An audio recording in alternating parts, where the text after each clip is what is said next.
વડોદરા શહેરના મધ્યમાં નિર્માણાધીન high speed bullet train લાઇનના પ્રોજેક્ટમાંથી લોખંડના કિંમતી મટીરિયલની ચોરી કરીને તેનો સંગ્રહ કરી રાખનાર રીઢા ભંગાર ચોરને વડોદરા ક્રાઇમ બ્રાન્ચે ઝડપી પાડ્યો છે.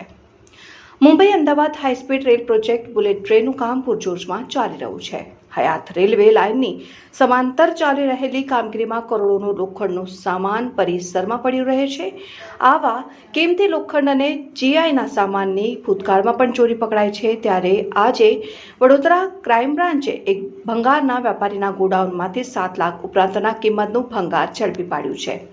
ક્રાઇમ બ્રાન્ચની ટીમને બાતમી મળી હતી કે ઘરફોડ ચોરી, રાયોટિંગ, હત્યાની કોશિશ જેવા 18 જેટલા ગુનામાં સંડોવાયેલા અહેમદ ખાન પઠાણે બુલેટ ટ્રેનના ભંગારની ચોરી કરી છે.